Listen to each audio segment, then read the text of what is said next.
The 2022 Bellmon Award winner in the large organization category is the Oklahoma Department of Environmental Quality for achievements towards their triple bottom line, people, profit, planet, through the scorecard, the region's first sustainability and tracking tool.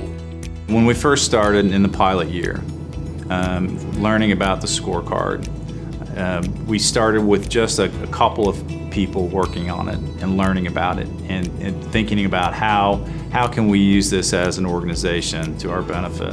What that led to is branching out from that original core group of folks, going beyond one division to spread across the 6 divisions in our agency to try and reach out to 500 different people that work here and bring them all into the fold and work toward advancing those initiatives. Our approach starts with the mission and vision of DEQ and fostering a sustainable future and protecting and improving public health and the environment are all part of our mission and vision. And just like any other organization, we have to do things in a way that's efficient and sustainable.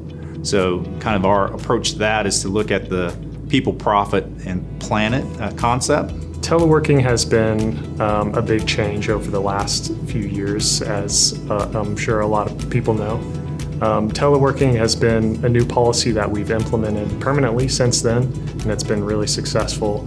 It's shown that employees, they really benefit their personal time as well as their time they spend at work, and we were able to work successfully from home.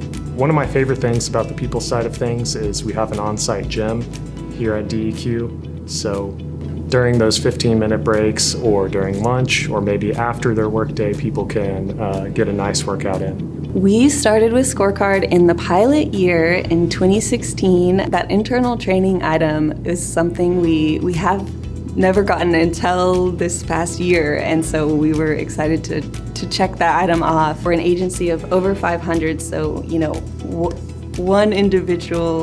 500 individuals doing something really adds up. So yeah, we were excited to finally get to share that and do a little internal training, kind of behavioral training, like turning off the lights, unplugging devices, stuff like that.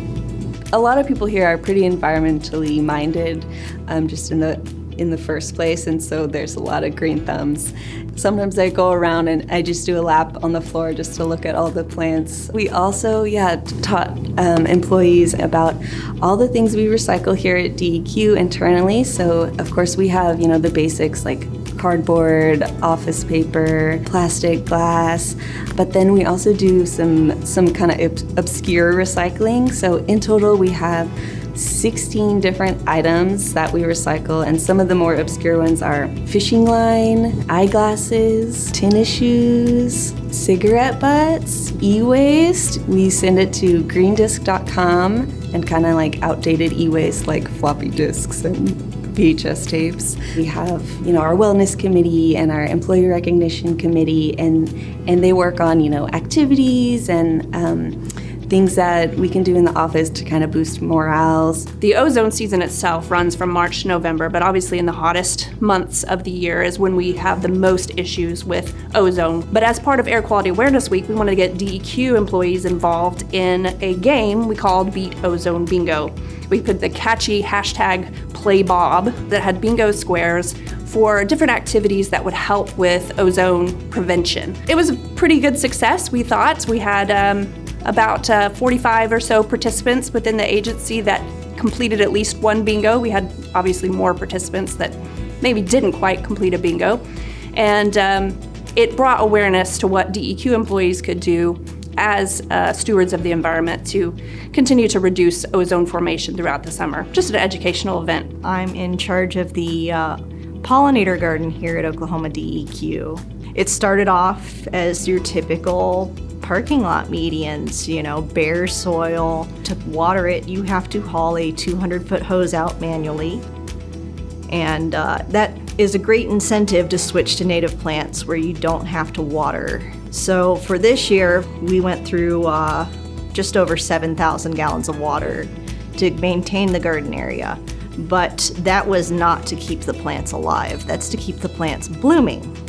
So the water was supplemental, not required for survival. In comparison, my lawn, to keep it alive, not looking nice, required about 10,000 gallons a month on top of my household usage.